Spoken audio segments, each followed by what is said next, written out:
أعوذ بالله من الشيطان الرجيم.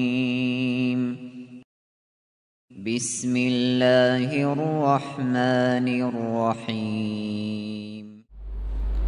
Assalamualaikum warahmatullahi wabarakatuh. Hamdan katsiran thayyiban mubarakan fih, kama yuhibbu rabbuna wa yardah. Asyhadu an la ilaha illallah wahdahu la syarika lah, wa asyhadu anna Muhammadan abduhu wa rasuluh. Allahumma salli wa sallim wa barik ala Muhammad wa ala alihi wa ashabihi wa man tabi'ahum bi ihsanin ila yaumiddin, amma ba'd. Yaqulullahu ta'ala fil Qur'anil Karim, a'udzu billahi minasyaitonir rajim. Ya ayyuhalladzina amanu taqullaha haqqa tuqatih wa la tamutunna illa wa antum muslimun. Fa inna asdaqal hadithi kitabullah wa khairal hadyi hadyu Muhammadin sallallahu alaihi wasallam wa syarrul umuri muhdatsatuha fa inna kulla muhdatsatin fid dini bid'ah wa kulla bid'atin dhalalah wa kulla dhalalatin finnar. Ma'asyiral muslimin wal muslimat, ikhwan dan akhwat, a'azani Allah wa iyyakum. Alhamdulillah, marilah kita bersyukur kepada Allah atas segala karunia, atas segala nikmat yang telah Allah subhanahu wa ta'ala berikan kepada kita semua. Sejatinya apa yang hari ini kita nikmati, apa yang hari ini kita rasakan, semuanya merupakan pemberian dan anugerah dari Allah subhanahu wa ta'ala. Oleh karenanya di dalam Al-Quranul Karim Allah mengingatkan hal ini, wa ma bikum min ni'matin faminallah, dan tidaklah nikmat-nikmat yang ada pada diri kalian kecuali datangnya dari Allah subhanahu wa ta'ala. Dan kewajiban kita sebagai seorang mukmin, seorang muslim, kalau kita ingin dikatakan sebagai hamba yang bertakwa, salah satu di antara makna takwa yang disebutkan oleh Abdullah bin Mas'ud radhiyallahu ta'ala anhu, beliau mengatakan takwa di antara maknanya adalah wa an yushkar wa la yukfar. Allah itu disyukuri, bukan dikufuri. Artinya kita punya kewajiban untuk mensyukuri nikmat-nikmat Allah subhanahu wa ta'ala, dan diharamkan untuk mengkufuri nikmat-nikmat yang Allah subhanahu wa ta'ala berikan. Semoga Allah subhanahu wa ta'ala semakin menambah nikmat-nikmatnya ketika kita bersyukur dengan nikmat-nikmat tersebut. Salawat serta salam tidak lupa kita curahkan kepada junjungan kita, teladan kita, Nabi besar Muhammad sallallahu alaihi wasallam, dan semoga kita mendapatkan syafaat dari Nabi sallallahu alaihi wasallam di hari yaumul qiyamah kelak. Bapak Ibu jamaah sekalian yang semoga senantiasa dimuliakan oleh Allah, salah satu di antara nikmat terbesar yang Allah subhanahu wa ta'ala berikan kepada kita semua adalah ketika Allah memberikan kita kesempatan untuk bisa mempelajari ilmu. Ketika Allah subhanahu wa ta'ala memberikan kita nikmat pemahaman ilmu syar'i atau pemahaman agama. Begitu banyak hadis-hadis yang disampaikan oleh Nabi sallallahu alaihi wasallam, begitu banyak ayat-ayat yang menjelaskan tentang fadilah atau keutamaan yang Allah ta'ala berikan kepada orang-orang yang memiliki ilmu, orang-orang yang dia belajar ilmu. Di dalam surat Al-Mujadilah ayat ke-11, Allah subhanahu wa ta'ala berfirman, yarfa'illahu alladhina amanu minkum walladhina utul ilma darajat. Allah akan mengangkat orang-orang yang beriman di antara kalian, dan Allah akan mengangkat orang-orang yang berilmu dengan beberapa derajat. Ini contoh Allah memberikan keutamaan orang yang berilmu. Di dalam banyak hadis Nabi sallallahu alaihi wasallam menjelaskan keutamaan atau fadilah orang-orang yang berilmu. Allah akan mengangkat derajatnya, Allah akan mudahkan jalannya menuju ke surganya Allah. Bahkan dalam hadis Rasulullah mengatakan, man yuridillahu bihi khairan yufaqihu fiddin, barang siapa yang Allah menginginkan kebaikan untuk dirinya, maka Allah akan menjadikan orang tersebut orang yang faqih di dalam ilmu agama. Para malaikat bahkan menundukkan sayapnya sebagai bentuk penghormatan kepada orang-orang yang dia menuntut ilmu. Rasul mengatakan, wa innal malaikah la tadau ajnihataha ridwan li talibil ilmi. Para malaikat mereka menundukkan sayapnya sebagai bentuk penghormatan kepada orang-orang yang berilmu. Dan masih banyak sekali hadis-hadis yang menunjukkan, menjelaskan bagaimana Allah mengangkat derajat, bagaimana Allah memberikan fadilah, keutamaan, kebaikan untuk orang-orang yang berilmu dan orang-orang yang menuntut ilmu. Akan tetapi pertanyaannya, apakah setiap orang yang dia berilmu itu akan mendapatkan fadilah, mendapatkan keutamaan sebagaimana yang dijelaskan oleh Nabi SAW tadi di dalam hadis-hadis beliau? Ternyata tidak semua orang yang berilmu itu bisa mendapatkan keutamaan dari apa yang dijelaskan oleh Nabi. Bahkan Rasulullah SAW di dalam satu hadis yang diriwayatkan oleh Imam Muslim, Rasul mengatakan, wal Qur'anu hujjatun laka aw 'alaika.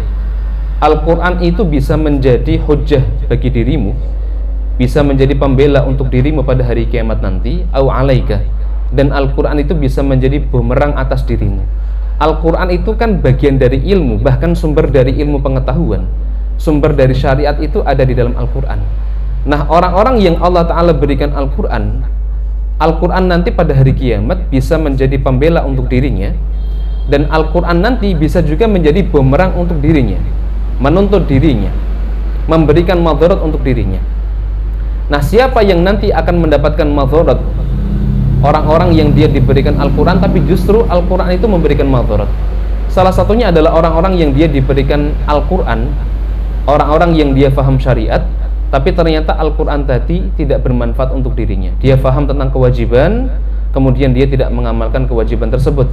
Dia faham Allah Subhanahu wa Ta'ala mengharamkan sesuatu yang haram, kemudian dia justru malah mengerjakan apa-apa yang Allah Subhanahu wa Ta'ala haramkan. Ya. Intinya ternyata Bapak Ibu yang Allah Ta'ala muliakan, ilmu itu ada yang dia bermanfaat, kemudian orang-orang yang dia memiliki ilmu yang bermanfaat, Allah berikan keutamaan yang banyak, dan ada ilmu yang dia tidak bermanfaat. Bukti bahwa ilmu itu ada yang bermanfaat dan ada yang tidak bermanfaat adalah Nabi SAW.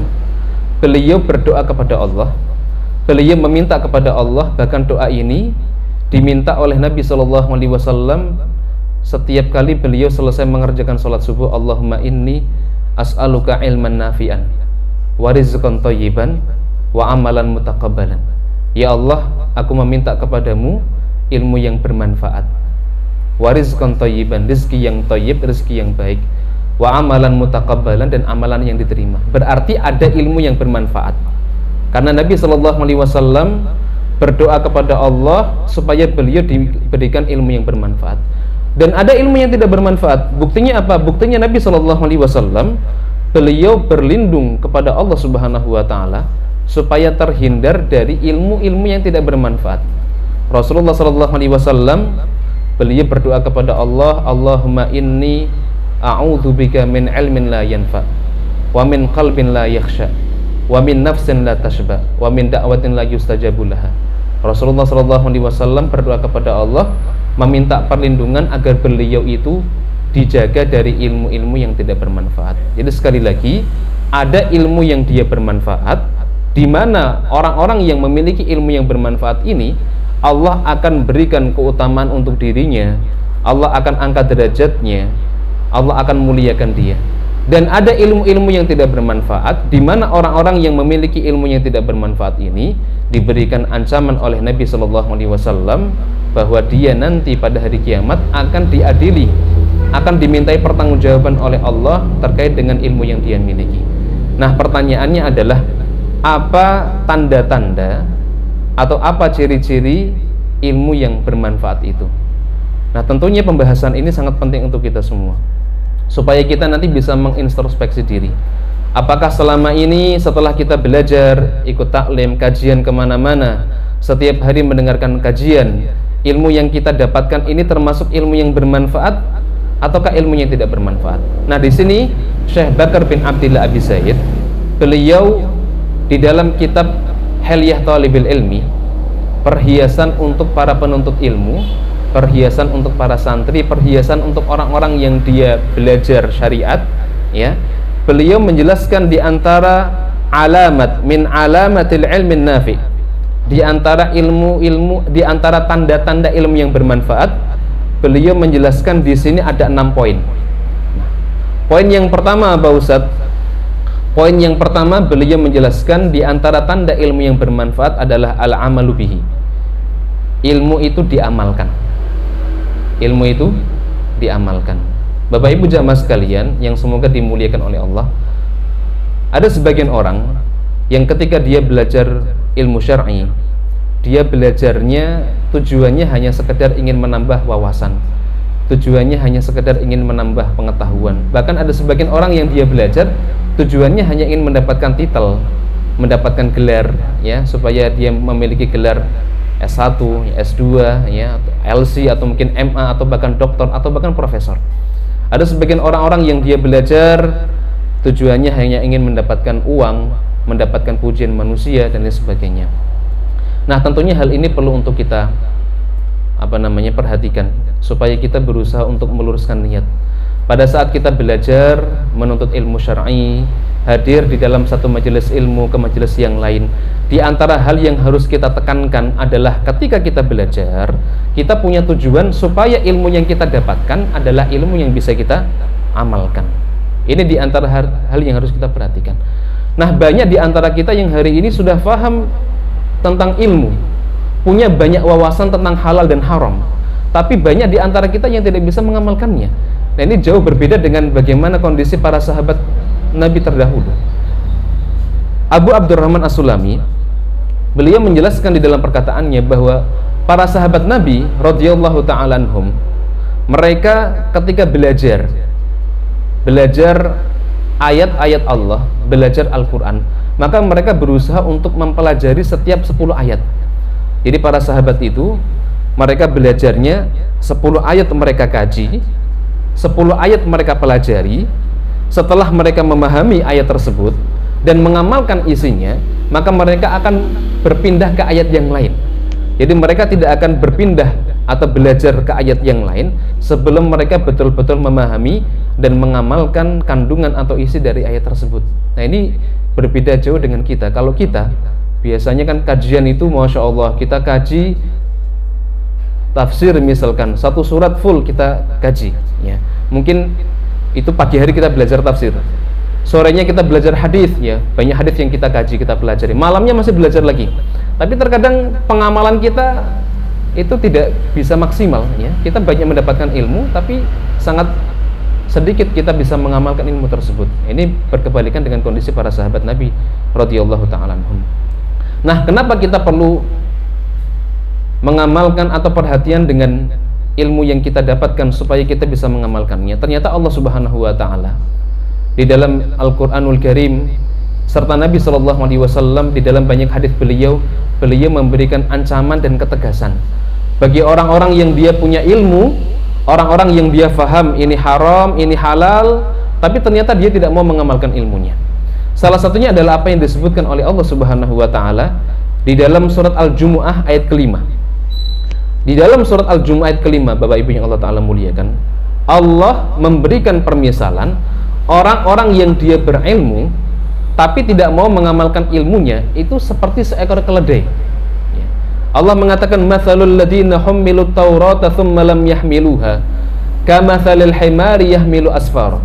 Kata Allah Subhanahu wa ta'ala, perumpamaan orang-orang yang dia memikul Taurat, dipikulkan Taurat kepadanya, thumma lam yahmiluha, kemudian dia tidak mau mengamalkan isi Taurat tadi, kamathalil himari yahmilu asfaro, itu seperti keledai yang dia membawa kitab-kitab yang begitu tebal.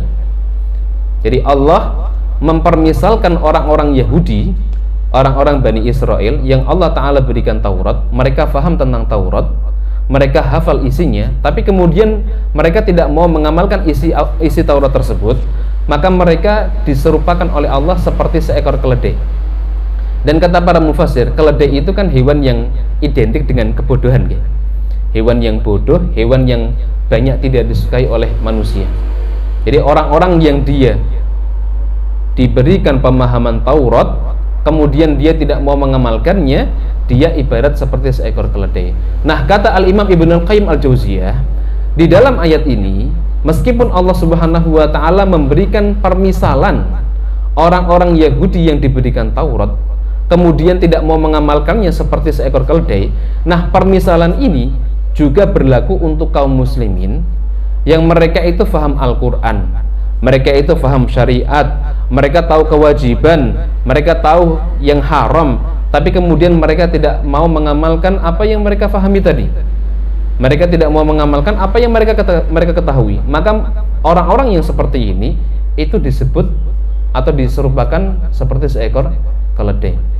Dan kata Al-Imam Asy-Syaukani, beliau mengutip salah satu perkataan dari salah seorang ulama, beliau mengatakan keledai itu, Bapak Ibu yang Allah Ta'ala muliakan, dia itu tidak tahu barang apa yang dia pikul. Apakah dia memikul kitab ataukah dia memikul sampah, maka dia nggak tahu apa yang dia pikul. Nah, itulah permisalan orang-orang yang dia punya ilmu, kemudian dia tidak mau mengamalkan ilmunya. Kemudian Syekh Utsaimin ketika beliau menjelaskan surat Al-Jumu'ah ayat kelima ini, beliau mengatakan seperti ini, Bapak yang Allah Ta'ala muliakan. Ketika Allah Subhanahu wa Ta'ala mempermisalkan seseorang dengan hewan, maka ini adalah bentuk salah satu bentuk Allah ingin menghina atau Allah ingin mencela seseorang, yaitu dengan mempermisalkan orang tersebut seperti hewan. Ya. Makanya di dalam satu hadis Rasulullah SAW pernah memberikan celaan kepada orang-orang yang dia memberikan hibah, memberikan satu pemberian kepada seseorang, kemudian dia minta apa yang telah dia berikan. Rasul mengatakan, al-a'id fi hibatihi kal kalbi yaqi'u thumma ya'udu qai'uhu. Kata Nabi SAW, orang yang dia mengambil apa yang telah dia berikan, meminta apa yang telah dia berikan, kal kalbi, seperti seekor anjing, yaqi'u, yang dia muntah, thumma ya'udu qai'uhu, kemudian dia jilat kembali, dia makan kembali apa yang telah dia muntahkan. Itu contoh bagaimana Nabi SAW memberikan permisalan orang yang dia dipermisalkan seperti binatang, maka itu bentuk celaan dari Allah Subhanahu wa Ta'ala kepada orang tersebut. Jadi orang-orang yang berilmu, sekali lagi, orang-orang yang dia paham syariat kemudian dia tidak mau mengamalkan ilmunya, itu ibarat seperti seekor keledai yang dia memikul kitab-kitab yang begitu tebal dan kitab itu tidak ada manfaat untuk dirinya. Ini contoh bagaimana Allah memberikan ketegasan kepada orang-orang yang dia punya ilmu tapi dia tidak mau mengamalkan ilmu tersebut. Kemudian yang kedua di dalam Al-Qur'anul Karim, surat As-Saff, ini yang paling sering kita dengar. Ya, surat As-Saff ayat kedua dan ketiga. Allah Subhanahu wa Ta'ala menjelaskan, ya ayyuhalladzina amanu lima taquluna ma la taf'alun kabura maqtan 'indallahi an taqulu ma la taf'alun. Kata Allah Subhanahu wa Ta'ala, wahai orang-orang yang beriman, lima taquluna ma la taf'alun, mengapa engkau mengatakan apa-apa yang tidak engkau kerjakan?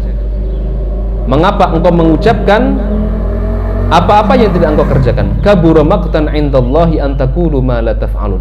Amat besar kebencian di sisi Allah Subhanahu wa Ta'ala engkau mengatakan sesuatu yang tidak engkau kerjakan. Ya, surat As-Saff ayat kedua dan ketiga. Ini salah satu bentuk peringatan dari Allah Subhanahu wa Ta'ala kepada kita semua. Sekali lagi, ya, kalau kita hari ini telah diberikan rezeki oleh Allah berupa ilmu, faham tentang sunnah, faham tentang syariat, maka kita berusaha untuk mengamalkan ilmu tersebut. Kemudian di dalam hadis Nabi SAW, Rasulullah SAW di dalam hadis yang diriwayatkan oleh Abi Barzah Al-Aslami radhiyallahu ta'ala anhu, beliau menjelaskan Rasulullah SAW bersabda, apa yang dikatakan Nabi, Rasul mengatakan, lan tazula qadama 'abdin yaumal qiyamah hatta yus'al an arba'in. Kata Nabi SAW, tidaklah bergeser dua kaki seorang hamba pada hari kiamat nanti sehingga Allah akan menanyakan 4 hal untuk dirinya. Ini pasti pertanyaan yang akan ditanyakan oleh Allah kepada kita semua. Dan semua yang kita kerjakan, Bapak Ibu yang Allah Ta'ala muliakan, itu akan dimintai pertanggungjawaban oleh Allah. Semua yang kita kerjakan, baik itu yang kita lakukan secara terang-terangan ataupun yang kita lakukan secara sembunyi-sembunyi, semuanya akan kita pertanggungjawaban di hadapan Allah Subhanahu wa Ta'ala. Dalam hadis yang lain, ketika Rasulullah SAW menjelaskan tentang sahibul bitaqah, orang-orang yang nanti akan menerima lembaran-lembaran catatan amal dia pada hari kiamat nanti, Allah akan menunjukkan setiap orang itu ada 99 gulungan catatan amal. Dan ketika Allah membuka satu gulungan catatan amal, itu panjangnya, lebarnya, luasnya itu seluas mata memandang. Kemudian Allah Subhanahu wa taala akan bertanya kepada kita semua, hal dzalamaka katabatul hafizuna, apakah malaikat yang aku tugaskan untuk mencatat amal-amalmu telah berbuat zalim terhadap dirimu? Artinya, apakah ada sesuatu yang kamu kerjakan tapi tidak ditulis oleh malaikat, atau apa yang kamu tidak kerjakan tapi ditulis oleh malaikat? Maka semuanya akan mengatakan, la ya Allah, tidak ada kezaliman sedikit pun. Artinya, sekali lagi, apa yang kita kerjakan, baik itu ucapan ataupun perbuatan kita, semuanya akan dimintai pertanggungjawaban oleh Allah Subhanahu wa taala. Nah, di dalam hadis ini Rasul mengatakan ada 4 hal yang pasti akan ditanyakan oleh Allah Subhanahu wa taala pada hari kiamat nanti. Apa saja itu? Yang pertama adalah an umrihi fi ma'afnah, tentang umurnya, untuk apa selama hidup dia habiskan. Jadi umur kita itu akan ditanyakan oleh Allah Subhanahu wa taala dari kita kecil sampai nanti kita meninggal dunia. Untuk apa umur kita habiskan? Orang-orang yang Allah taala berikan rezeki umurnya 50 tahun, maka selama 50 tahun itu Allah akan bertanya, untuk apa 50 tahun itu akan kita habiskan? Untuk apa 50 tahun itu kita habiskan? Yang Allah taala berikan usia 70 tahun, maka Allah akan bertanya, 70 tahun kamu habiskan untuk apa? Ini yang pertama. Yang kedua adalah wa'an syababihi fima ablah. Waktu mudanya dia gunakan untuk apa saja? Waktu mudanya dia habiskan untuk apa saja? Nah, yang menarik adalah di pertanyaan yang pertama, Rasulullah SAW sudah menjelaskan bahwa umur kita itu akan ditanyai oleh Allah Subhanahu wa taala untuk apa kita habiskan. Nah, ternyata di pertanyaan yang kedua, Rasulullah SAW menjelaskan bahwa masa muda kita itu akan ditanyai oleh Allah Subhanahu wa taala. Padahal masa muda itu bagian dari umur, kan? Kan umur itu kan ada masa anak-anak, masa kecil, ada masa muda, ada dewasa, ada tua, kan, seperti itu. Nah, kenapa Rasulullah SAW beliau menjelaskan di poin yang kedua, Allah akan menanyakan masa muda kita, ya. Karena memang banyak di antara kaum muslimin, banyak di antara orang-orang, ketika dia berada di usia muda, dia habiskan usianya untuk keburukan, dia habiskan usianya untuk hal-hal yang tidak baik, ya. Bahkan sampai ada semboyan apa ya? Muda foya-foya, tobat, tuanya apa? Tua kaya raya, matinya masuk neraka, ya, masuk surganya. Iya. Muda foya-foya, tuanya tobatan nasuha, ya, matinya masuk surga, kan? Bahkan ada sampai semboyan seperti itu, kan? Ya.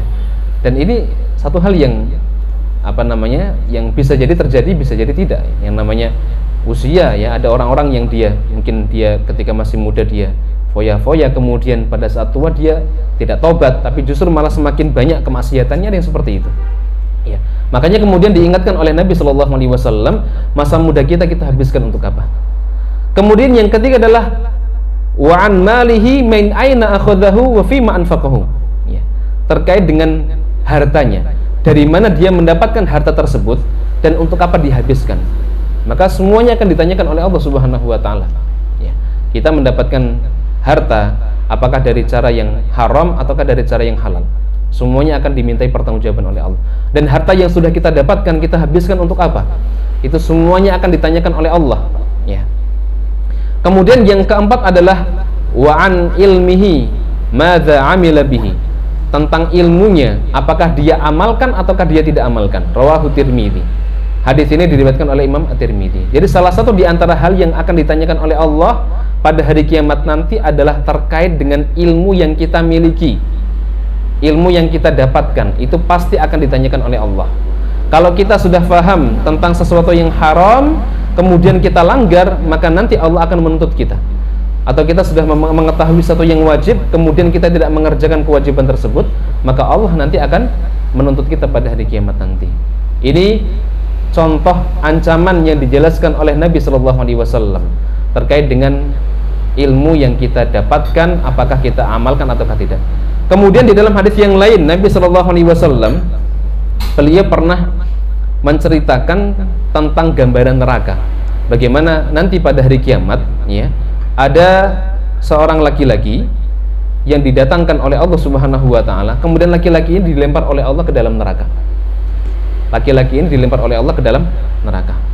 Nah, ketika laki-laki ini dilemparkan oleh Allah ke dalam neraka, dia diazab Allah di dalam neraka sampai kemudian usus yang ada di perutnya itu keluar. Jadi ususnya sampai terburai. Ya. Kemudian laki-laki ini diputar-putar seperti seekor keledai yang dia diputar di penggilingan. Ya. Maka kemudian ahlun nar, penduduk neraka, berkumpul mengelilingi laki-laki ini. Kenapa? Karena banyak di antara penduduk neraka yang mengenali wajah laki-laki ini. Kemudian penduduk neraka mengatakan, "Ai fulan, ma sya'nuk?" Wahai fulan, bagaimana mungkin keadaanmu bisa seperti ini? Alaisa kunta ta'muruna bil ma'ruf wa tanhana 'anil munkar? Bukankah kamu dulu yang memerintahkan kepada kami supaya mengerjakan kebaikan, dan kamu dulu yang melarang kami untuk melakukan hal-hal yang diharamkan oleh Allah? Kamu dulu yang sering mengajak kami kepada kebaikan, melarang kami untuk mengerjakan hal-hal yang diharamkan oleh Allah. Tapi kenapa hari ini engkau masuk ke dalam neraka? Kemudian laki-laki ini mengatakan, "Na'am kuntu amurukum bil ma'ruf wa la atihi wa anhaakum 'anil munkar wa atihi."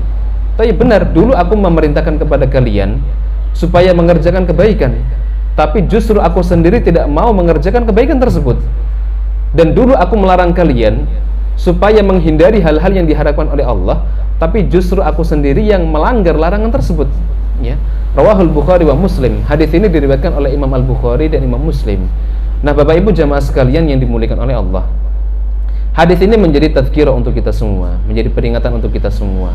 Selama ini kita kan sering mengajak orang kepada kebaikan, minimal-minimalnya kita mengajak keluarga kita kan ya, anak-anak kita sering perintahkan untuk ayo nang ke masjid ya. Tapi terkadang orang tuanya nggak mau ke masjid. Kita sering nyuruh anak-anak kita untuk ayo nduk ngaji, baca Quran, tapi banyak di antara kita yang tidak mau baca Quran. Banyak di antara kita yang sering mengingatkan kepada kebaikan, mengingatkan orang lain, ya, dan melarang orang lain untuk apa? Terjerumus dalam keharaman. Tapi justru kita sendiri yang melakukan keharaman tersebut, atau kita tidak melaksanakan kewajiban yang justru kita ingatkan kepada orang lain. Ini di antara contoh bagaimana ayat-ayat di dalam Al-Quran, hadis-hadis Nabi Shallallahu Alaihi Wasallam yang memberikan ketegasan, ya, ancaman kepada orang-orang yang berilmu, orang-orang yang dia faham syariat, orang-orang yang dia faham halal dan haram, tapi justru dia tidak perhatian dengan ilmunya, dia tidak perhatian dengan apa yang dia pahami, dia tidak perhatian dengan apa yang dia sampaikan. Kemudian banyak juga di antara para ulama yang mengingatkan kepada kita semua supaya kita perhatian dengan ilmu yang kita dapatkan, ilmu yang kita miliki. Salah satunya adalah Ali bin Abi Thalib.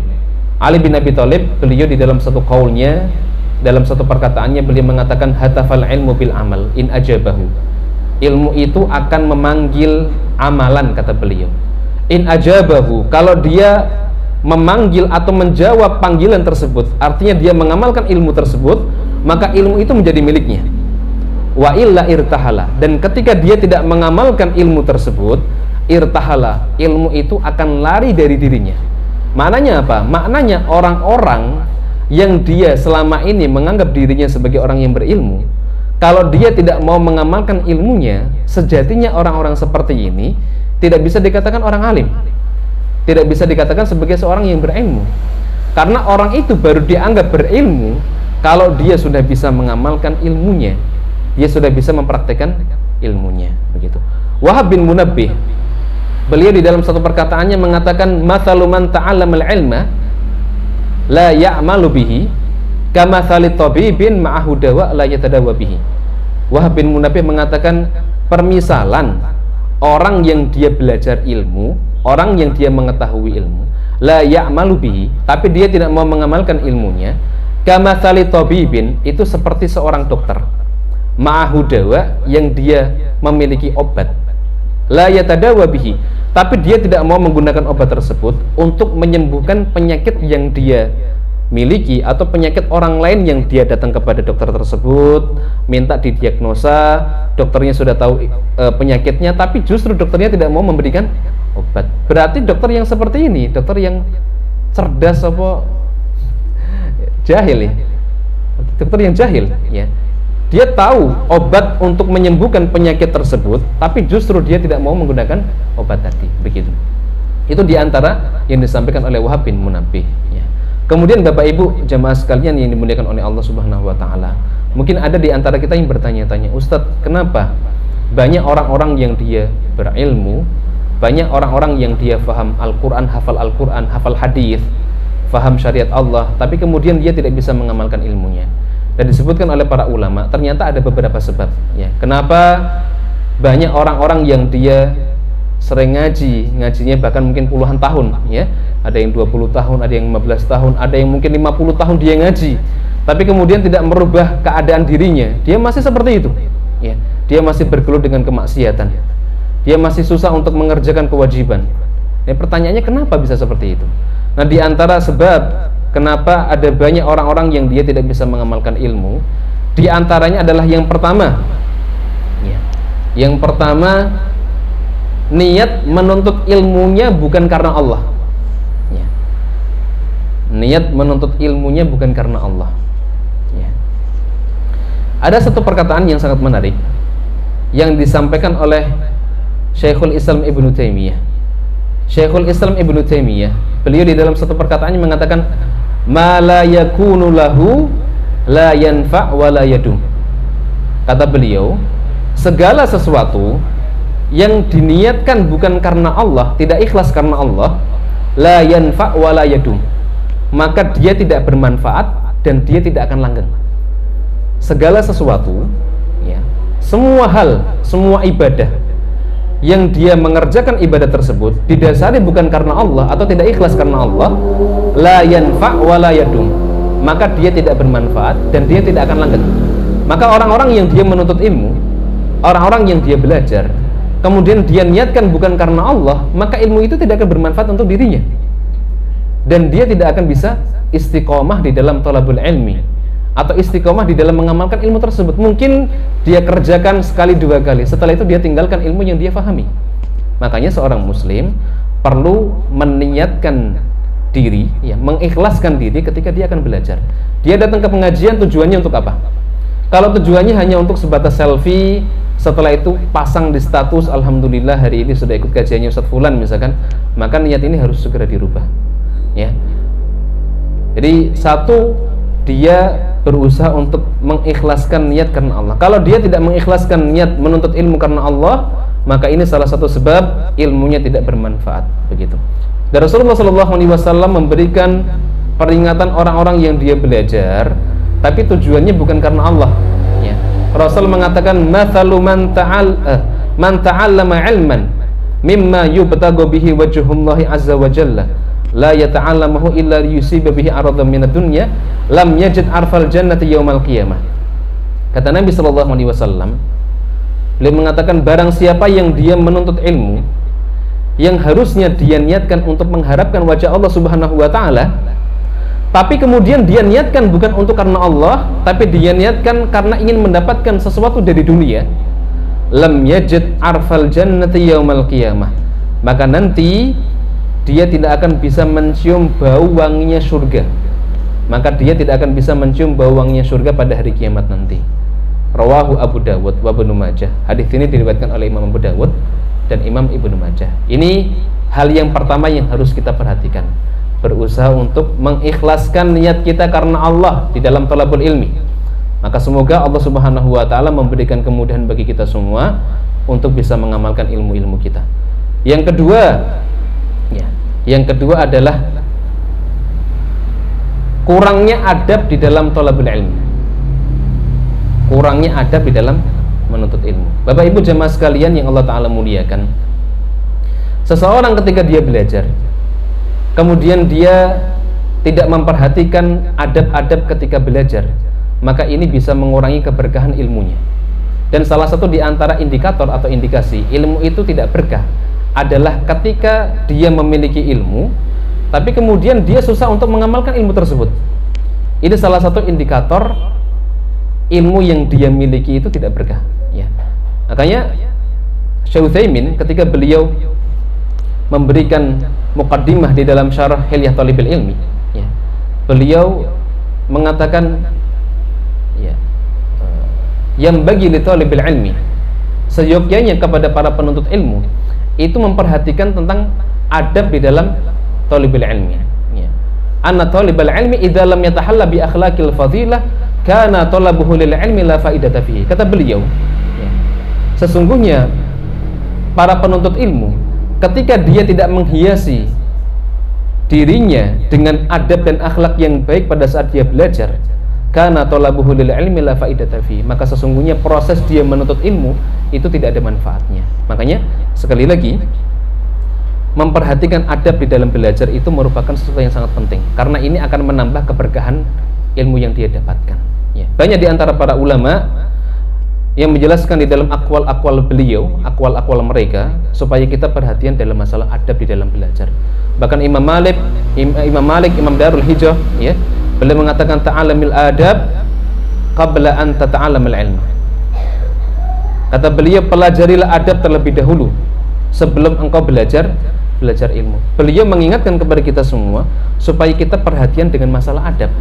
Kenapa? Karena dengan kita memperhatikan adab, ya, kita akan lebih mudah untuk memahami ilmu.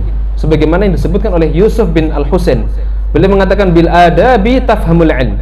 Dengan mempelajari adab, dengan memperhatikan adab, tafhamul ilm, maka engkau akan mudah untuk memahami ilmu.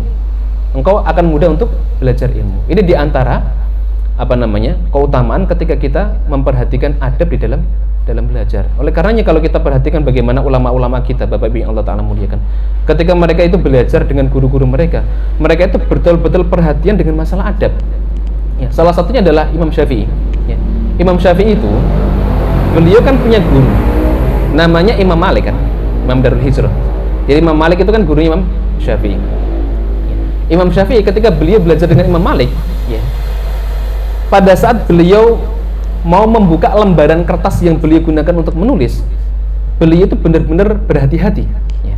Beliau mengatakan dalam satu qaulnya, kuntu asfahul waraqata baina yaday Malik safhan rafiqan haibatan lah li'alla yasma' waqaha. Kata Imam Syafi'i, beliau mengatakan kuntu asfahul waraqata baina yaday Malik. Aku membuka kertas, ya, yang aku gunakan untuk menulis safhan rafiqan, dengan dengan sentuhan yang begitu lembut. Ya. Sampai apa? Sampai Imam Malik itu tidak mendengar suara gesekan kertas. Haibatanlah, sebagai bentuk penghormatan kepada beliau. Jadi Imam Syafi'i buka kertas saja itu beliau benar-benar hati-hati. Ya. Apalagi sampai berbicara misalkan, beliau jauh lebih hati-hati. Ya. Nah, hari ini dalam masalah seperti ini banyak di antara thalibul ilmi, banyak di antara penuntut ilmu yang tidak perhatian. Kadang kajian malah guyunan dewe, kadang bikin pengajian dewe malahan, ya. Ada pengajian bikin pengajian sendiri, ya, bikin halaqah sendiri, kadang ngobrol, ya, kadang makan, ya, kadang tidur, ya, atau tidak memperhatikan, ya. Bahkan di dalam kitab Hilyatul Thalibul ini, Bapak Ibu yang Allah Ta'ala muliakan, Syekh Bakar bin Abdillah bin Zaid, beliau menjelaskan salah satu bentuk kesombongan seorang thalib, seorang penuntut ilmu terhadap gurunya adalah ketika gurunya menjelaskan, dia tidak memperhatikan. Itu salah satu bentuk kesombongan seorang murid kepada gurunya. Makanya adab ini perlu kita perhatikan, karena sekali lagi adab itu akan menambah keberkahan ilmu dari orang-orang yang belajar ilmu tadi, ya, begitu. Ada satu kisah menarik yang disampaikan oleh salah seorang sahabat, ya, bagaimana para sahabat itu betul-betul perhatian terhadap masalah adab, ya, khususnya adab mereka kepada Nabi Shallallahu Alaihi Wasallam. Ya. Abu Sa'id Al-Khudri radhiyallahu ta'ala anhu, beliau mengatakan, kunna julusan fil masjid id kharaja Rasulullah Shallallahu Alaihi Wasallam fajalasa ilaina. Kata Abu Sa'id Al-Khudri di dalam hadis yang diriwayatkan oleh Imam Al-Bukhari, beliau mengatakan, kami sedang duduk-duduk di masjid, maka kemudian keluarlah Rasulullah Shallallahu Alaihi Wasallam, kemudian beliau duduk di masjid, duduk di hadapan kami. Apa yang dilakukan oleh para sahabat? Para sahabat kemudian mengatakan, faka'anna ala ru'usin at-tayr la yatakallamu ahadun minna. Ya. Seakan-akan di atas kepala kami itu bertengger seekor burung, la yatakallamu ahadun minna. Tidak ada satupun di antara kami yang berani berbicara di hadapan Nabi Shallallahu Alaihi Wasallam sampai kami diberikan kesempatan untuk berbicara. Itu bagaimana perhatiannya para sahabat terhadap masalah adab di hadapan guru, adab di hadapan ustadz, seperti itu. Ya. Ada lagi, ya, perkataan yang disampaikan oleh Ar-Rabi bin Sulaiman, ya. Apa kata Ar-Rabi bin Sulaiman? Beliau mengatakan, wallahi ma ijtara'tu an ashrabal ma wa syafi'i yanzuru ilaina haibatan lah. Kata beliau, demi Allah, ya, aku tidak berani minum air dalam keadaan Imam Syafi'i itu melihatku. Kenapa? Karena beliau begitu segan kepada Imam Syafi'i. Jadi ketika beliau minum, di hadapannya ada Imam Syafi'i lagi ngelihat, nggak berani minum. Seperti itu. Ini salah satu contoh bagaimana sekali lagi perhatian para ulama-ulama kita terhadap adab, khususnya adab terhadap guru, terhadap ustadz gitu. Ini hal yang kedua yang selama ini menjadi sebab kenapa banyak orang-orang yang dia punya ilmu tapi dia tidak mampu untuk mengamalkan ilmunya, karena kurangnya adab di dalam talabul ilmi. Yang ketiga adalah karena teman yang tidak baik. Karena teman yang tidak baik. Banyak orang-orang yang dia belajar, orang-orang yang sering ikut kajian, tapi karena circle pertemanannya itu orang-orang yang tidak baik, jadi akhirnya dia ikutan tidak baik. Makanya ada satu perkataan, ya, pepatah Arab yang mengatakan as-sahibu sahib. Teman itu dia akan narik. Teman itu akan narik. Kalau kita berteman dengan orang baik, maka insya Allah kita akan ketarik menjadi baik. Tapi kalau circle pertemanan kita itu adalah orang-orang, ya, ibu-ibu sukanya bikin halakoh gibah wal hasad misalkan, ya, sukanya gibah hasad, meskipun kita awal-awal nggak mau gibah nih, ya, tapi karena kumpulnya dengan ibu-ibu, bapak-bapak yang suka gibah, suka hasad, ya sudah akhirnya ikut-ikutan gibah sama hasad. Nah, begitulah pertemanan. Kalau kita circle pertemanannya dengan orang-orang yang baik, insya Allah kita akan kecipratan kebaikannya. Tapi kalau kita circle-nya dengan orang-orang yang tidak baik, ya sudah, ilmu yang kita dapatkan, ilmu yang kita pelajari seakan-akan tidak ada manfaatnya. Oleh karena Rasulullah SAW ketika beliau memberikan perumpamaan, ya, permisalan berteman dengan orang-orang yang baik, Rasul mengatakan mathalul jalisi salih wal jalisi su kamathali sahibil miski wa kiril haddad. Ya. Kata beliau, permisalan orang-orang yang dia berteman dengan orang-orang yang baik itu seperti dia berteman dengan penjual minyak wangi, dan permisalan teman yang buruk itu seperti dia berteman dengan pandai besi. Kalau kita berteman dengan penjual minyak wangi, dekat dengan penjual minyak wangi, meskipun kita nggak beli minyak wanginya, ya mungkin kita kecipratan bau wanginya kan, atau mungkin dilelet-leleti gratis lah seperti itu. Tapi kalau kita bertemannya dengan orang yang suka bikin arit, bendo, ya, pisau, meskipun kita nggak ikut bikin pisau, bikin arit, bendo, ya bau badan kita akan tercium bau sangit kan. Sangit bahasa Indonesia apa? Sangit bahasa Indonesia apa bukan ya? Ya bau besi lah seperti itu, nggih. Ya itu permisalan, ya, berteman dengan orang yang baik dan orang yang tidak baik seperti itu. Jadi karena teman, ya, teman. Atau mungkin karena kita berteman dengan orang-orang yang tidak baik, meskipun kita paham ilmunya, akhirnya karena circle-nya orang-orang yang tidak baik mau mengamalkan ilmu, jadinya gengsi kan? Jadi gengsi, maka cari circle pertemanan yang baik, insya Allah akan memudahkan kita lebih istiqomah di dalam kebaikan. Gitu. Kemudian yang keempat diantaranya adalah, nah tadi yang kita sampaikan, ya, jadi menuntut ilmu tujuannya hanya sebatas ingin menjadi pengetahuan atau menjadi wawasan. Jadi belajar tujuannya hanya sekedar pengen tahu aja, ya, sebagai wawasan, gitu. Atau belajar tujuannya ingin membenarkan pendapat dia. Jadi dia sudah tahu bahwa apa yang dia kerjakan adalah sesuatu yang haram, tapi dia berusaha untuk mencari tahu mana nih pendapat yang membolehkan apa yang saya lakukan. Begitu. Sudah jelas riba itu adalah sesuatu yang haram, tapi dia berusaha untuk mencari pembenaran, ya, dengan cara apa? Dia belajar nyari tahu mana ada ulama yang membolehkan, ya, begitu. Ini contoh, ya, dia belajar tujuannya bukan untuk mengamalkan, tujuannya untuk sebagai wawasan atau membenarkan kesalahan yang telah dia lakukan, begitu. Ini diantara sebab-sebab kenapa ilmu itu tidak bisa diamalkan, ya. Baik, Bapak Ibu jamaah sekalian yang dimuliakan oleh Allah Subhanahu wa taala, ini tanda ilmu yang bermanfaat yang pertama yang disebutkan oleh Syekh Bakar bin Abdul Abi Zaid di dalam kitab beliau Hilyah Thalibil Ilmi, yaitu al-amalu bihi. Ilmu itu diamalkan. Kalau dia sudah bisa mengamalkan ilmu, maka insya Allah ilmu yang dia miliki adalah ilmu yang bermanfaat. Kalau hanya sebatas menjadi hafalan, maka ilmu itu adalah ilmu yang tidak bermanfaat, ya. Hanya sebatas hafalan. Makanya Al-Imam Syafi'i beliau mengatakan al-ilmu ma nafa'a wa laysa al-ilmu ma hufidhu. Ilmu itu adalah ilmu yang bermanfaat, ya. Ilmu itu adalah yang bermanfaat, Wa laysal ilmu ma hufidhu, dan ilmu itu bukan hanya sekedar dihafal. Jadi kalau ilmu hanya sekedar menjadi hafalan dan kita tidak mau mengamalkan ilmu tersebut, ya sudah, itu bukan menjadi ilmu kita gitu. Ini tanda yang pertama. Yang kedua adalah karahiyatu tazkiyah. Karahiyatu tazkiyah wal madh wa takabbur 'alal khalqi.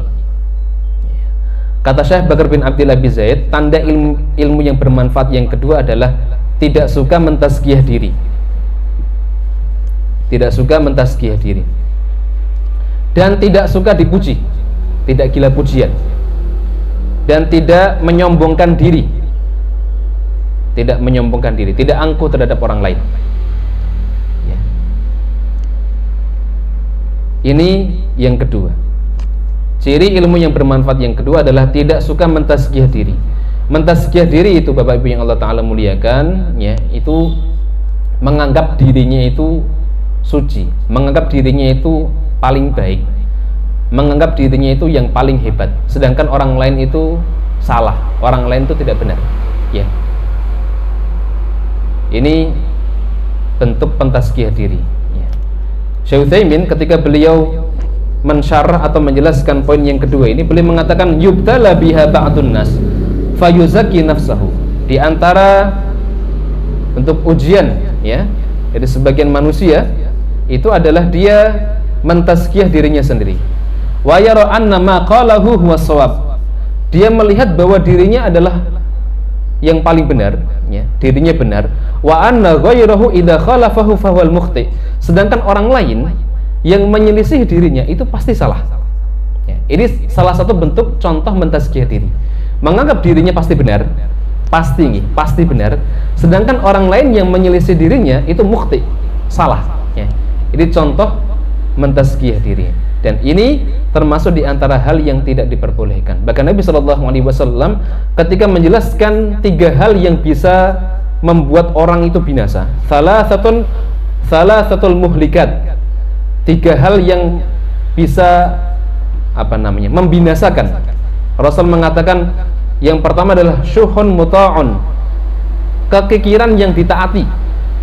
Yang kedua adalah wahawan muttaba'un, ya, hawa nafsu yang diikuti.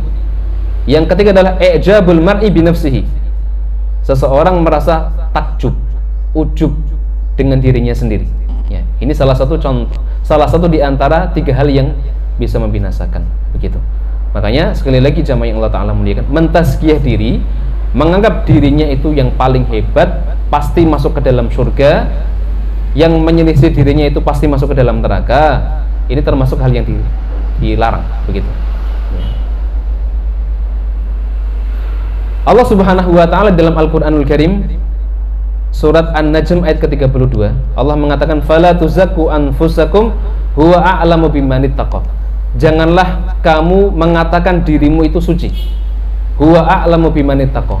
Sesungguhnya Allah lah yang paling tahu siapa yang paling bertakwa di antara kalian. An-Najm 32. Ini di antara dalil yang menunjukkan diharamkannya atau tidak bolehnya seseorang mentazkiyah diri. Ya. Saya ini sudah lama ngaji, mosok sih saya nggak masuk surga. Jenggot saya sepanjang ini kok mosok saya maksiat, ya. Jilbab saya sebesar ini masa saya gibah, masa saya berbuat dosa. Ya, ini contoh tazkiyah diri, ya. Begitu. Dan Bapak Ibu jamaah sekalian yang Allah Ta'ala muliakan, kalau kita perhatikan, ya, bentuk mentazkiyah diri ini salah satu di antara ciri-ciri orang-orang Yahudi. Orang-orang Yahudi, orang-orang Nasrani, ya, mereka salah satu di antara sifatnya, sifat mereka itu adalah mentazkiyah diri. Mereka menganggap diri mereka itu orang yang paling hebat, paling suci. Mereka menganggap orang-orang lain, bangsa-bangsa lain itu adalah bangsa yang salah, begitu. Makanya ketika mereka mengetahui bahwa Rasulullah SAW itu bukan bagian dari orang-orang Bani Israel, apa yang dilakukan mereka? Mereka menolak Rasulullah. Padahal mereka sudah yakin bahwa Nabi Muhammad itu adalah Nabi terakhir yang dijanjikan di dalam kitab suci mereka. Tanda-tandanya sudah sesuai dengan apa yang dijelaskan di dalam kitab suci mereka. Tapi karena mereka tahu Nabi Muhammad itu bukan berasal dari Bani Israel, ya, akhirnya mereka menolak, mereka tidak mengakui kerasulan Rasulullah Sallallahu Alaihi Wasallam. Karena Nabi Muhammad kalau kita melihat silsilahnya itu kan ketemunya ke Nabi Ismail kan, Nabi Ismail, Nabi Ibrahim, begitu. Bukan ke Nabi Ishak ya, Nabi Yakub, Nabi Ishak seperti itu. Ya. Baik, Bapak Ibu jamaah sekalian yang Allah Taala muliakan, di antara bentuk tazkiyahnya orang-orang Yahudi, orang-orang Nasrani, apa yang dijelaskan oleh Allah di dalam surah Al-Baqarah ayat ke-80. Apa kata mereka? Orang-orang Yahudi, orang-orang Nasrani mengatakan wa qalu lan tamassana an-naru illa ayyaman ma'dudah. Kata mereka, ya, kami sekali-kali tidak akan disentuh oleh api neraka, kecuali kalaupun disentuh paling hanya beberapa saat saja. Ya. Ini bagaimana mereka itu menganggap dirinya, wah kalau kami masuk neraka paling cuma sebentar. Ya. Atau dalam ayat yang lain mereka mengatakan wa qalu la yadkhulul jannata illa man kana hudan aw nasara. Orang-orang Yahudi, orang-orang Nasrani di dalam surah Al-Baqarah ayat ke-111 mereka mengatakan la yadkhulul jannah, sekali-kali tidak akan masuk ke dalam surga illa man kana hudan aw nasara, kecuali orang-orang Yahudi dan orang-orang Nasrani. Jadi selain mereka itu pasti masuk ke dalam neraka. Ya, ini contoh bagaimana tazkiyahnya orang-orang Yahudi dan orang-orang Nasrani. Ya. Waalaikumsalam. Ya. Kemudian karahiyatu tazkiyah wal madh, tidak suka mentazkiyah diri dan tidak suka dipuji atau tidak gila pujian. Ini salah satu di antara tanda-tanda ilmu yang bermanfaat, tidak gila pujian. Ya. Al-Auza'i rahimahullahu ta'ala beliau mengatakan inna minan nasi man yuhibbu thana alaihi wa ma yusawi 'indallahi janaha ba'udatin. Kata beliau, sesungguhnya ada di antara manusia yang suka dipuji, ya, padahal dia di sisi Allah Subhanahu wa ta'ala tidaklah lebih berharga dari sayap seekor nyamuk. Jadi memang benar ada orang-orang yang gila pujian, ada orang-orang yang dia nggak seneng harta, ada orang-orang yang dia nggak suka dengan jabatan, tapi dia senang dipuji. Dan salah satu di antara yang diingatkan oleh para ulama itu adalah orang-orang yang berilmu. Karena orang-orang yang berilmu itu bisa gila pujian atau bisa merasa dirinya itu sombong. Ya, sehingga disebutkan dalam satu perkataannya inna lil ilmi tughyanan katughyanil mal. Sesungguhnya di dalam ilmu itu ada keangkuhan, sebagaimana keangkuhannya orang-orang yang dia memiliki ilmu yang banyak, ya, memiliki harta yang banyak. Ya. Orang-orang angkuh, ya, itu kan biasanya ya, itu orang-orang yang banyak hartanya kan, meskipun tidak semuanya, banyak orang-orang yang punya harta yang banyak yang dia tawadhu ada. Ya. Tapi kebanyakan orang-orang yang dia sombong, angkuh, ya, itu diantaranya adalah orang-orang yang punya harta. Nah ternyata ada keangkuhan yang lain. Salah satunya adalah disebabkan karena dia punya ilmu. Dia punya ilmu, dia berilmu, kemudian dia merasa angkuh. Dia menganggap orang yang orang lain itu lebih rendah daripada dirinya. Maka ini perlu waspada. Jadi tadi yang kedua adalah karahiyatul madh, tidak suka dipuji. Ya, tidak suka dipuji. Dan Bapak Ibu jamaah sekalian yang dimuliakan oleh Allah Subhanahu wa taala, di dalam sebuah riwayat, ya, bahkan Nabi Shallallahu Alaihi Wasallam beliau mengatakan iyyakum matamattu fa innahu dzabah. Berhati-hatilah kalian terhadap pujian, karena pujian itu ibarat seperti sembelihan. Ibarat seperti sembelihan. Jadi kalau kita dipuji itu ibarat seperti disembelih katanya. Begitu. Hanya Rasulullah Shallallahu Alaihi Wasallam di dalam hadis yang lain beliau mengatakan wailak qata'ta unuqa sahibik, qata'ta unuqa sahibik. Rasulullah Shallallahu Alaihi Wasallam itu pernah melihat ada seseorang yang dia memuji orang lain, tapi pujiannya itu berlebihan. Pujiannya berlebihan. Maka Nabi Shallallahu Alaihi Wasallam mengatakan, celaka kamu. Sesungguhnya kamu telah memenggal leher sahabatmu. Sesungguhnya kamu telah memotong leher sahabatmu. Ini saking perhatiannya Nabi Shallallahu Alaihi Wasallam terhadap masalah ini, supaya kita ini ya sekali lagi tidak gila pujian, atau kalau muji seseorang itu jangan berlebihan. Ya. Kalau muji seseorang jangan berlebihan. Kenapa kita dilarang oleh Nabi Shallallahu Alaihi Wasallam untuk berlebihan di dalam memuji orang lain? Ya. Karena apa? Salah satu di antara alasannya adalah yang pertama, karena pujian yang berlebihan, ya, pujian yang berlebihan itu biasanya disertai dengan bumbu-bumbu. disertai dengan kebohongan. Ya, ini yang dikhawatirkan, sehingga ada sesuatu yang ditambahkan yang sebenarnya tidak ada pada dirinya, karena dia memuji berlebihan, sehingga dia yang mungkin tidak seperti ini, ya, kemudian dia menyebutkan, oh si fulan itu begini, padahal dia bukan seperti itu. Berarti kan di situ ada unsur kebohongannya, begitu.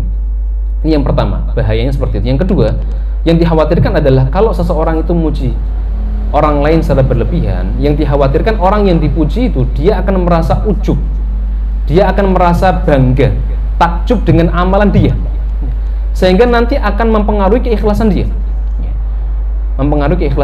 Mungkin dia ketika awal beramal dia ikhlas, tapi karena banyak orang yang muji, apalagi pujiannya itu berlebih-lebihan, sehingga kemudian niatnya akhirnya jadi berubah. Itu bahayanya kalau orang itu memuji orang lain secara berlebihan, begitu. Kemudian yang kedua, masih di poin yang kedua, ya, tidak suka bersikap angkuh atau sombong terhadap orang lain. Ini salah satu di antara ciri ilmu yang bermanfaat, ya, jadi tidak sombong. Dan indikator orang-orang itu sombong itu bisa diketahui dengan cara apa? Dengan cara sebagaimana yang disebutkan oleh Nabi Shallallahu Alaihi Wasallam ketika Rasul menjelaskan tentang bahaya kibar, bahaya sombong. Rasul mengatakan, la yadkhulul jannah man kana fi qalbihi mithqala dzarratin minal kibr. Tidak akan masuk ke dalam surga orang-orang yang di dalam hatinya terdapat kesombongan meskipun hanya sebesar biji dzarrah. Meskipun hanya sebesar biji dzarrah. Apa itu biji dzarrah? Apa itu dzarrah? Dzarrah ada yang mengatakan sawi. Menurut pendapat yang lain, dzarrah itu adalah namlah shaghirah, semut yang sangat kecil. Jadi dzarrah ada yang mengatakan an-naml as-shaghirah, semut yang sangat kecil. Ada yang mengatakan dzarrah itu adalah gubarun zakikun alladzi la yadhhar illa fi dhaw, debu yang sangat kecil yang dia tidak terlihat kecuali disinari dengan cahaya. Ada yang mengatakan dzarrah itu adalah partikel-partikel cahaya yang masuk dari balik jendela rumah kita pada saat pagi hari. Jadi kalau kita pagi hari buka jendela, ada cahaya yang masuk, itu kan kayak ada partikel-partikel kecil kan. Itulah yang disebut dengan dzarrah menurut sebagian ulama. Intinya apa? Intinya Rasulullah SAW memberikan peringatan bagi orang-orang yang sombong, meskipun kesombongannya itu sebesar biji dzarrah, bisa diancam oleh Nabi SAW masuk ke dalam neraka. Faqala rajulun, kemudian ada seorang laki-laki yang dia bertanya kepada Nabi, ya Rasul, inna rajula yuhibbu an yakuna thawbuhu hasanan wa na'luhu hasanatan. Sesungguhnya ada laki-laki, ada perempuan yang dia senang kalau dia pakai baju yang bagus, pakai sandal yang bagus. Apakah itu bagian dari kesombongan? Ya. Maka Nabi SAW mengatakan, innallaha jamilun yuhibbul jamal. Sesungguhnya Allah itu adalah zat yang maha indah dan Allah mencintai keindahan. Artinya tidak semua orang yang dia memakai sandal yang bagus, memiliki pakaian yang bagus, tasnya harganya ratusan juta, mobilnya mungkin bagus, ya, kemudian apalagi rumahnya bagus, belum tentu dia sombong, ya. Kenapa? Karena bisa jadi ada orang-orang yang kaya, rumahnya bagus, mobilnya bagus, dia tawadhu, ada. Dan sebaliknya, ada orang-orang yang miskin, dia sombong, ada nggak? Ada. Bahkan Nabi SAW memberikan ancaman orang miskin yang dia sombong, rak duwe tapi sombong, ada. Rasul mengatakan, thalathatun la yukallimuhumullahu ta'ala yaumal qiyamah wa la yuzakkihim wa la yanzuru ilaihim wa lahum adzabun azim. Ada 3 orang yang nanti pada hari kiamat tidak dilihat oleh Allah, Allah tidak akan mensucikannya, Allah tidak akan ajak bicara, dan Allah siapkan azab yang pedih. Di antaranya siapa? A'ilun mustakbirun, orang yang miskin yang dia sombong. Orang yang miskin yang dia sombong. Jadi orang miskin bisa sombong. Ya, makanya kita perlu tahu dulu apa definisi dari sombong. Rasul kemudian mengatakan al-kibru batarul haq wa ghamtun nas, rawahu Muslim. Kibr itu, sombong itu adalah batarul haq, menolak kebenaran, ghamtun nas, meremehkan manusia, merendahkan manusia. Jadi kalau kita pengen tahu apakah diri kita ini termasuk orang yang sombong terhadap orang lain ataukah tidak, tinggal dilihat saja.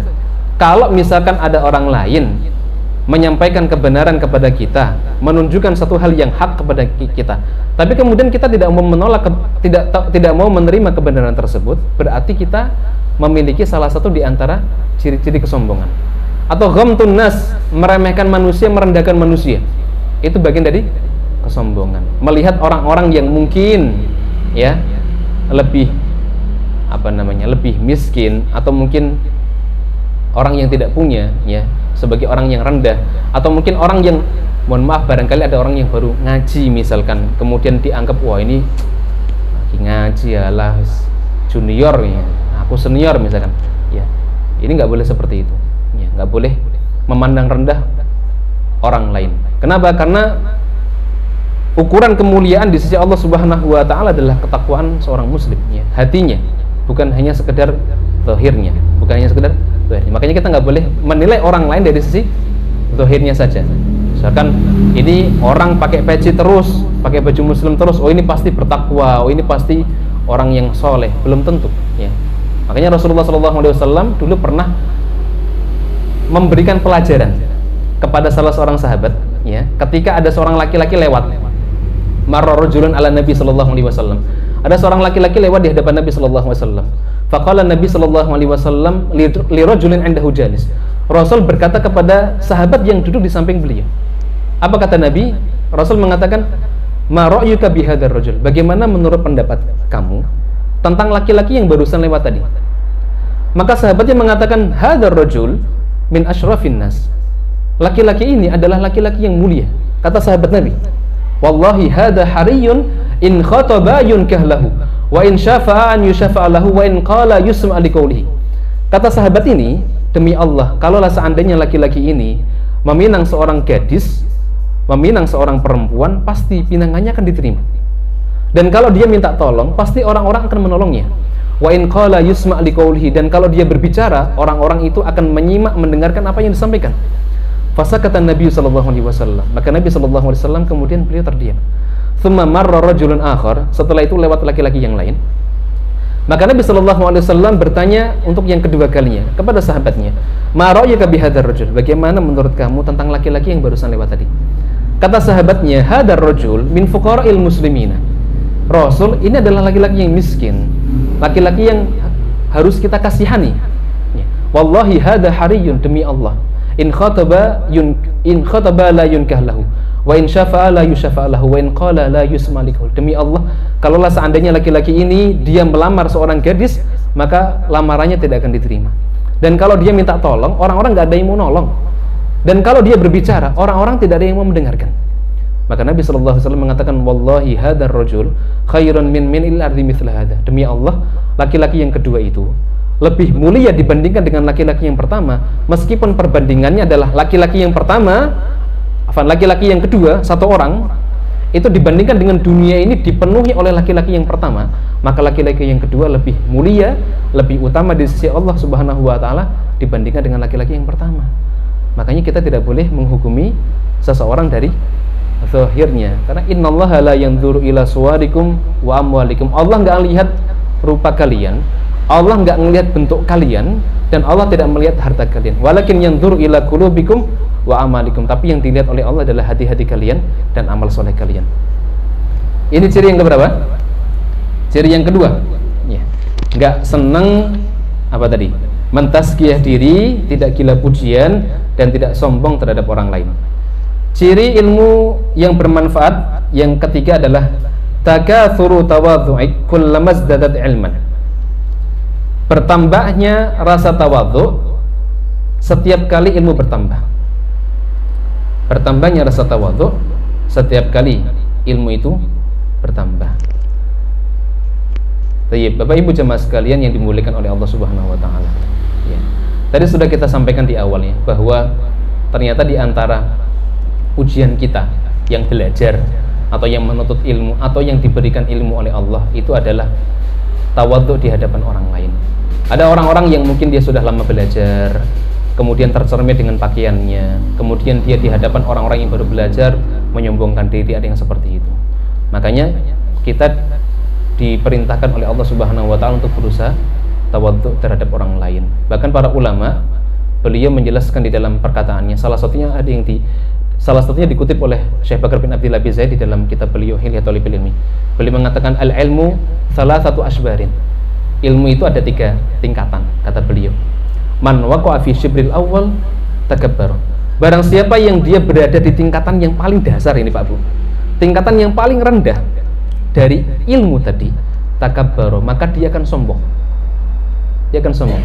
Jadi sejatinya kalau hari ini ada orang yang dia bertitel, bergelar, atau mungkin dianggap berilmu, kemudian dia sombong, sebenarnya dia itu berada di tingkatan yang paling dasar itu, ya, tingkatan yang paling rendah.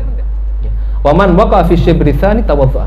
Barang siapa yang dia berada di tingkatan yang kedua, dia akan tawaddu. Dia akan rendah hati. Jadi kalau di hadapan orang lain dia nggak merasa jumawa, dia nggak merasa sombong, ya, dia tawaddu. Waman waqa'a fi syibri tsalits. Barang siapa yang dia berada di tingkatan yang ketiga, maka dia akan merasa dirinya itu bodoh, merasa dirinya itu nggak punya ilmu, ya.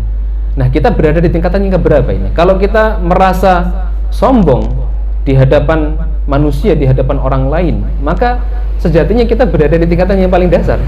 Tapi kalau kita tawadhu, ya, kita rendah hati, berarti kita berada di tingkatan yang lebih tinggi, tingkatan yang kedua.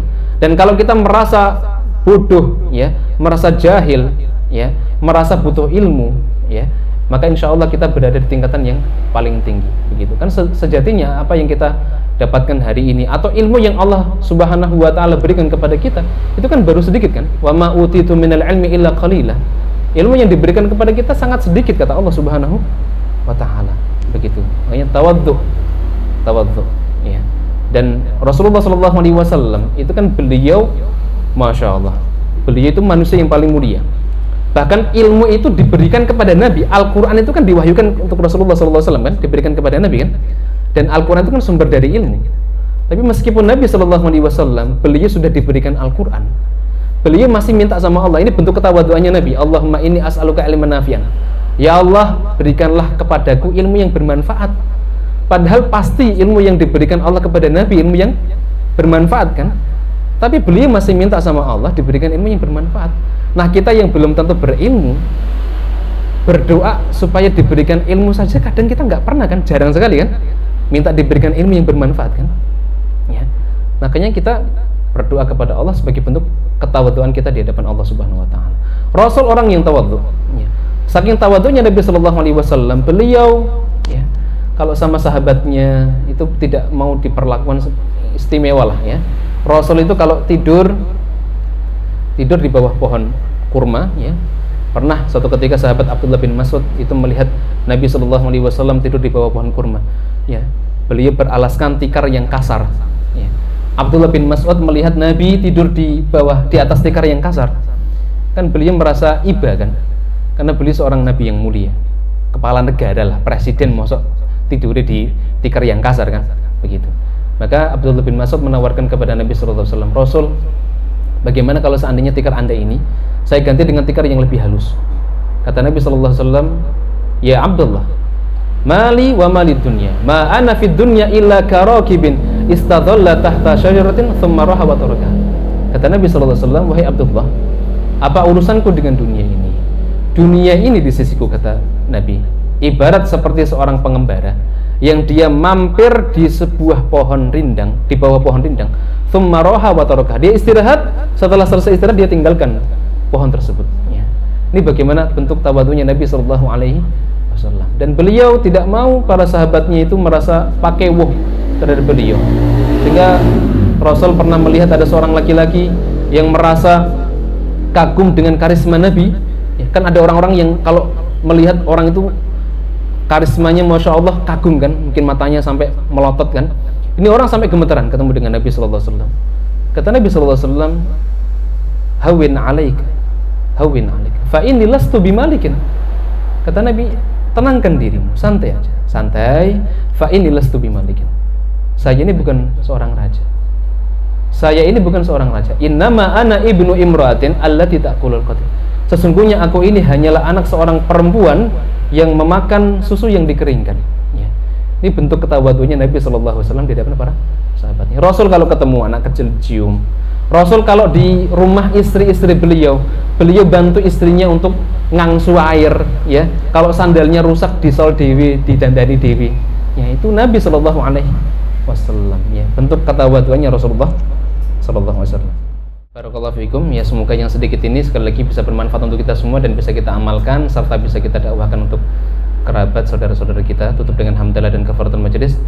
Alhamdulillahirabbil alamin, subhanakallahumma wa bihamdika asyhadu an la ilaha illa anta Assalamualaikum warahmatullahi wabarakatuh.